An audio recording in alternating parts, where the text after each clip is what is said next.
Hello, everyone. Welcome to the 80s Parenting Podcast. Hi, I'm Malinda, and I'm here with my pal, Heather. Hello, Heather. Hello. Hello. So, we've known each other for 42 years.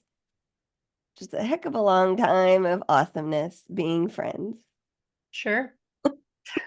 You're real enthusiastic about that, sure. It is. I mean, after 42 years, though, it's kind of like been there, done Hey, that. I still learn new things about you. You have a new ailment every other day. True. Yeah. That's what happens when you're in your 50s. No longer 50. Now I'm in the Shoot. 50s. Oh, shoot. That's right. I Yeah. forgot about that. I'm still a new 50, Heather. hmm For a few more weeks. That's right. I'm still a new 50. So Heather and I, a little background on us, we've known each other for 42 years. We met in elementary school. You can listen back to our very first episode and the rest of the 22 other ones if you would like. We started off this podcast because we wanted to do something fun.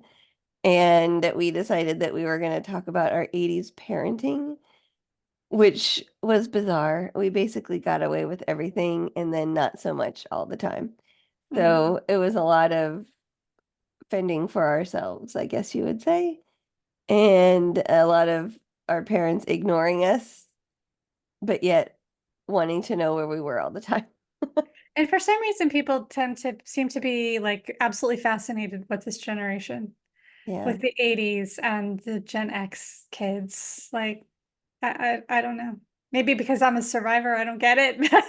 But people are Yeah. fascinated by the culture of the 80s. And Yep. so we decided to do a deep dive. We're shifting directions a bit and doing a deep dive into the pop culture of that lovely decade known as the 80s. There you go. So we're going to talk about all the things, Heather, all the things. All right. So what say you today? Because it's your turn for a So topic. what say you? So Heather and I put a whole bunch of categories together and we spun a wheel. In the 80s, we would have put the names in a hat and picked it, Probably. right?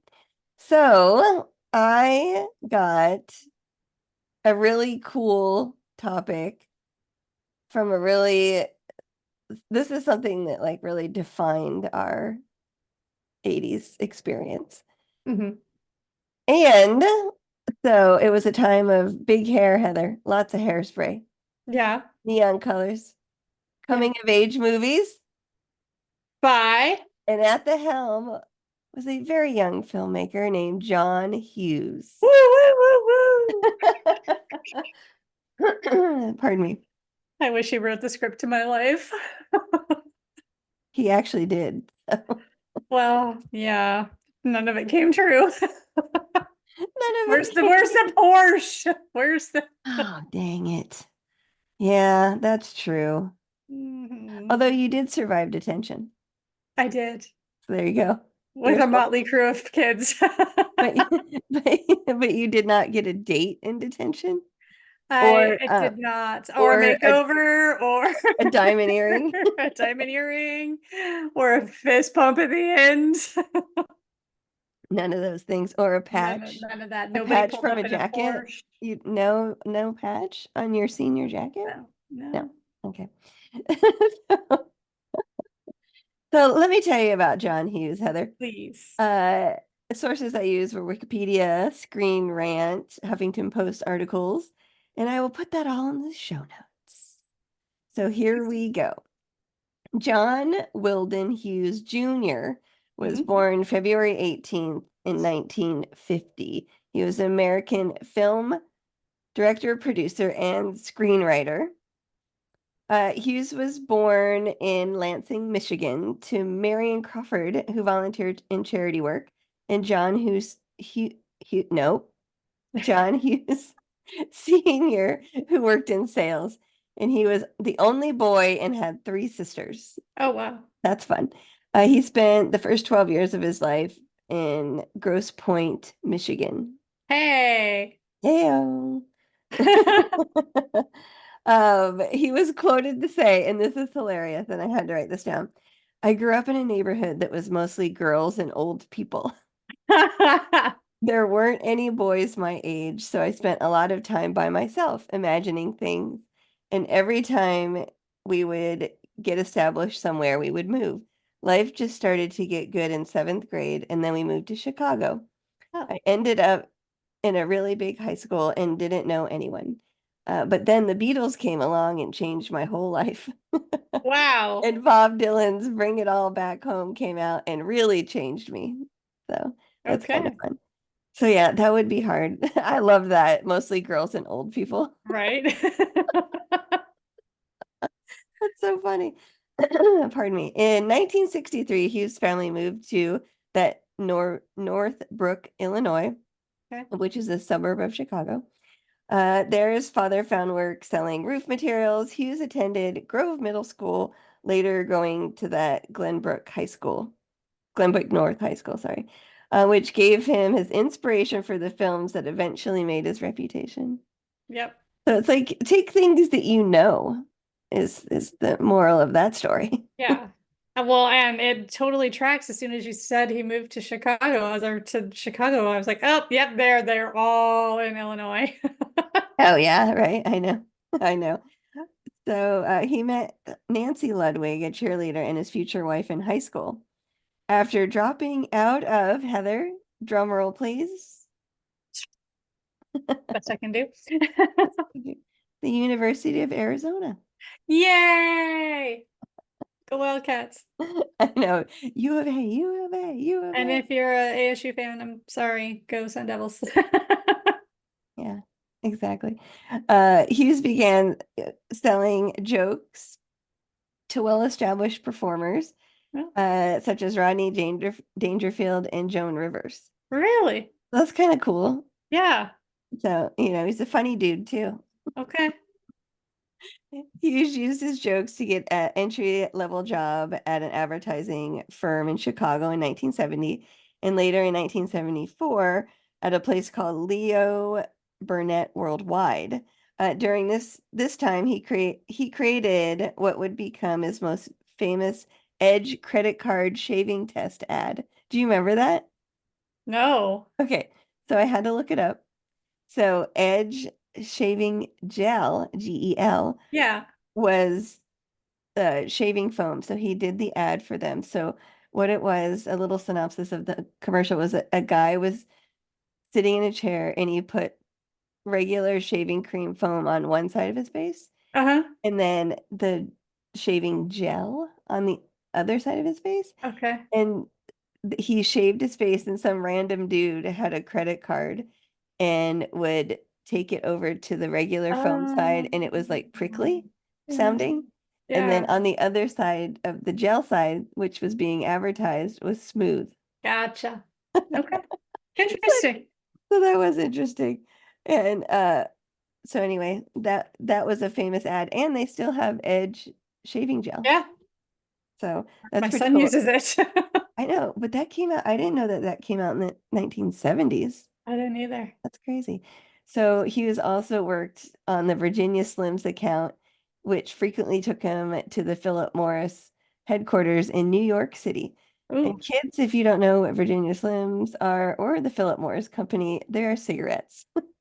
And it's probably a good thing that you don't know what they are. Exactly, which were really in high demand in the 70s. People Yeah. still smoked on airplanes, Yep. in their homes, Yep. in restaurants, In their cars. in, in their car, window half cracked. Yeah. If you were lucky. You're lucky. So he spent his time in New York City, which allowed him to visit the offices of the National Lampoon magazine. Oh, cool. Okay. So he became a regular contributor of that magazine. Really? Yes, and this is the funnest fact, Heather. One of Hughes's first stories, inspired by his family trips as a child, was Vacation 58, later to become the basis of the film National Lampoon's Vacation. No way. That's so cool. So it was based on his family trip. Oh my I would God. love to hear a story about his actual family trip. Yeah, did grandma actually die? Oh, jeez. Golly, they strap her to the, oh, They sad. kill a dog?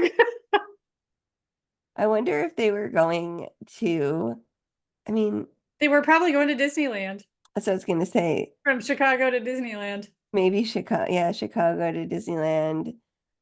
Yeah, or like Magic Mountain, maybe. Or, well, wait, wasn't he from Michigan? So they would have been going from Michigan to Disneyland.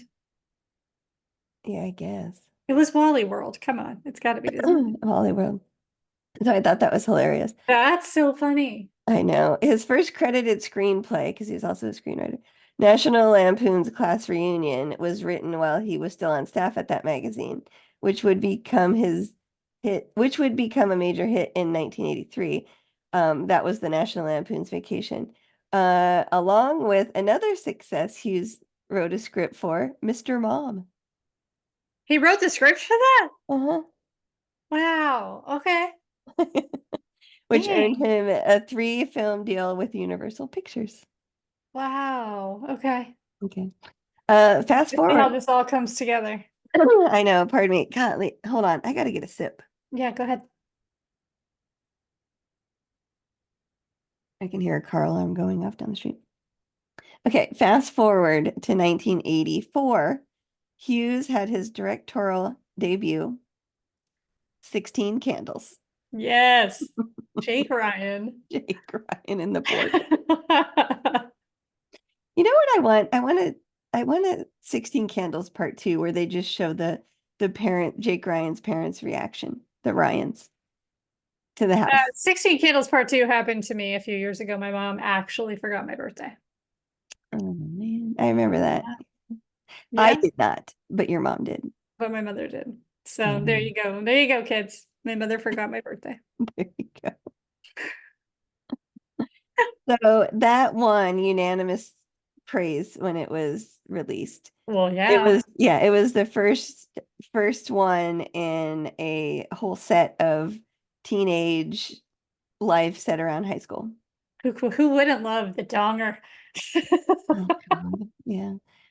There was a whole thing about that, but I didn't write that down. Um, Yeah. Well, we'll have to cover some of the individual there you movies. go. Yeah, exactly.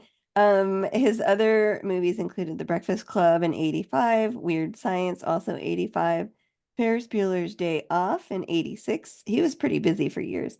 Mhm. Which he wrote and directed, and Pretty in Pink and Some Kind of Wonderful in 87, which he wrote and produced. Okay. So a fun fact, Heather, another fun fact. Living in Grosse Pointe, Michigan, he was a fan of the Detroit Red Wings right winger Gordie Howe. One, Ah, one of Howe's number 9 jerseys sent to him by Howe himself uh-huh. was later prominently featured in the Ferris Ferris Bueller Day Bueller's Off. yeah, yep. Yeah, isn't that funny? I love that. Yeah, that was funny.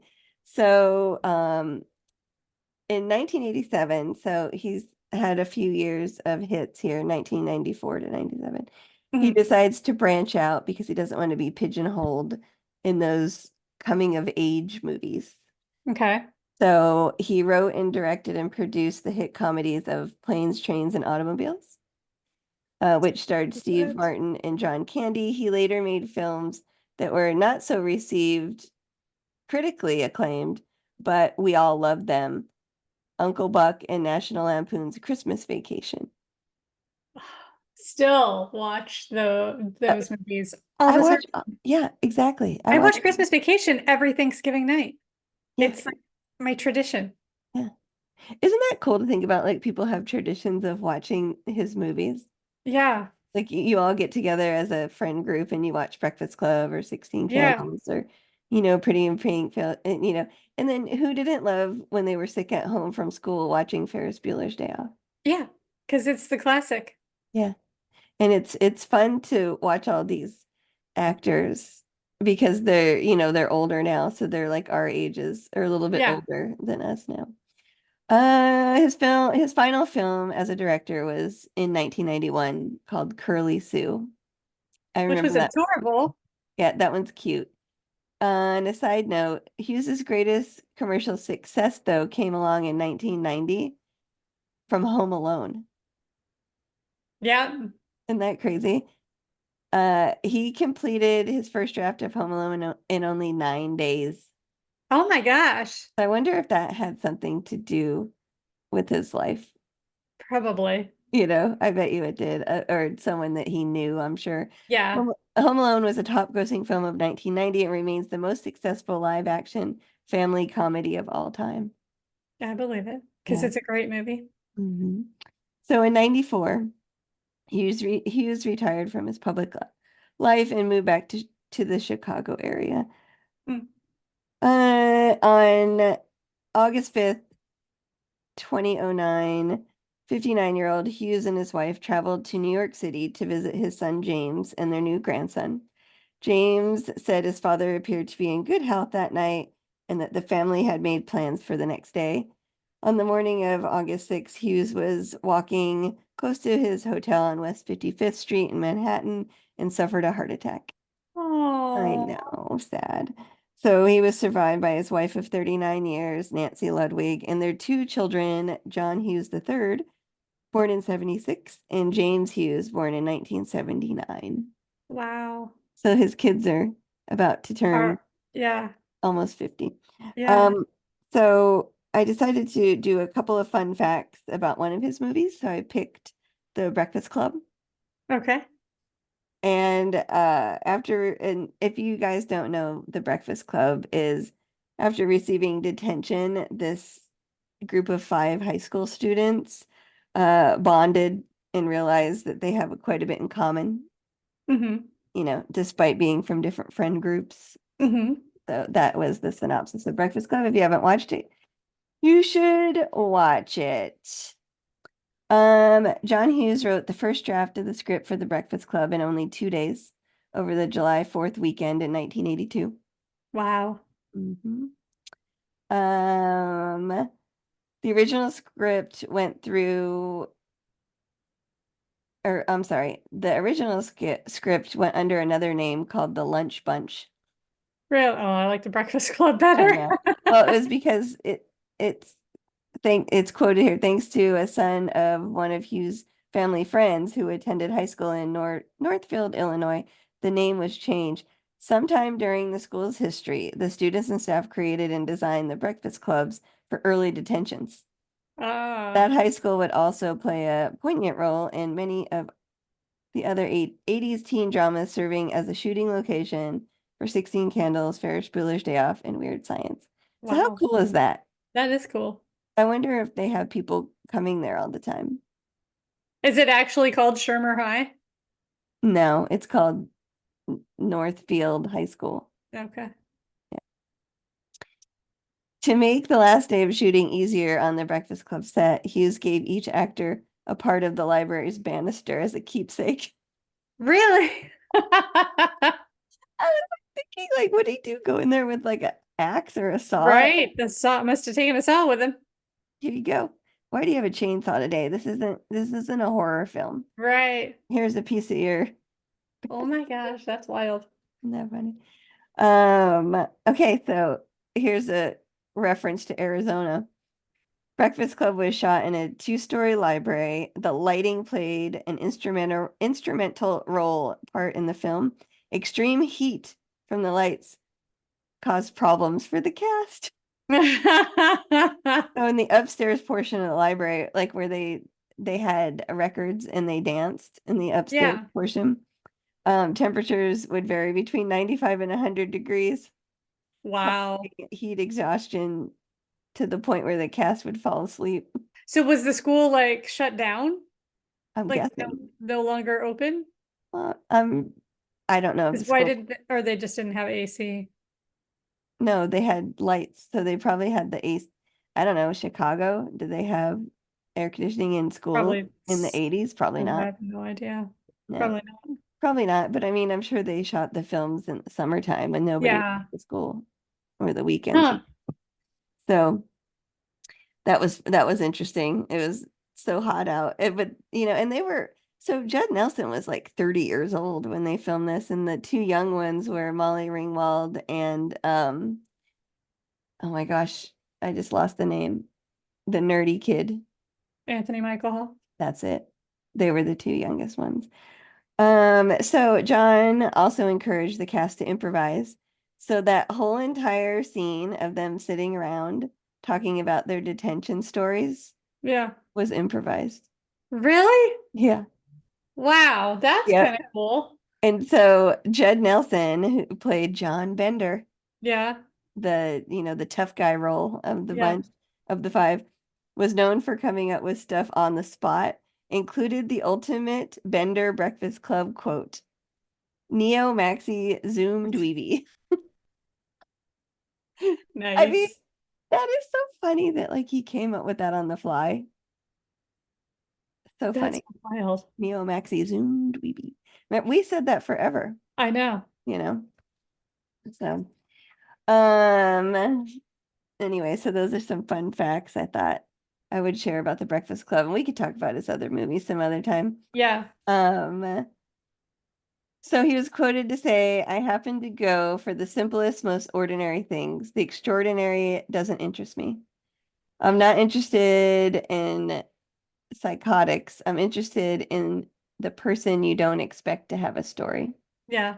So Hughes films captured the essence of teenage life in the 80s with their relatable characters, witty dialogue, and nostalgic soundtracks. That's a whole nother That's, event. yeah. Hughes films were authentic. He didn't shy away from the awkwardness and angst of the teenage life.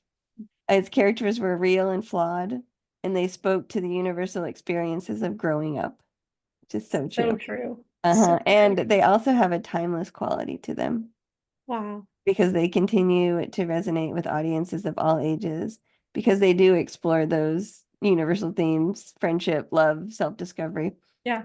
After his death, there have been many tributes and future filmmakers influenced by his work. His legacy will live on for decades to come. So, fun fact, I did not know he was dead.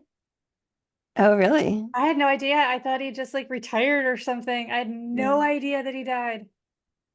2009. That is so sad Yeah. to me. I don't know why that just breaks my heart. Young, you know. Dang. I know. So that is the story of John Hughes, or a little bit about him. That's cool. Yeah. And I did not realize that he like did was such a big part of Vacation and Christmas Vacation, and like I knew he directed Christmas Vacation, but like I had no Yeah. idea that he had anything to do with the original Vacation. Yeah, like based on his family trip. That's Yeah, crazy. that is crazy. I would Wow. love like Cool. he had like a really middle class upbringing life like we all had Yeah, and just told the story of it. that's awesome. Yeah. Good job. I like that one. Oh, thank you. Thank you so much. Thank you. Thank you very much. Mm. So we will also, kids, we will also have this on YouTube if you want to see our little faces. And leave us leave us the comments if you like. Only nice, please. Thank you. And follow us on Instagram. Instagram, and we are on TikTok as Two New 50s. Two New 50s on TikTok and 80s Parenting Podcast on Instagram. That's correct. That is correct, Heather. So Like us, love us, leave us a comment. If you want to be on the show as a guest, we'll still take you. You just have to come up with a cool 80s topic to talk about. there you go. Or you could share your own 80s experience. This is also true. We'll do throwbacks, Heather. Sure will. Thanks. Thanks, everybody. Have a good week.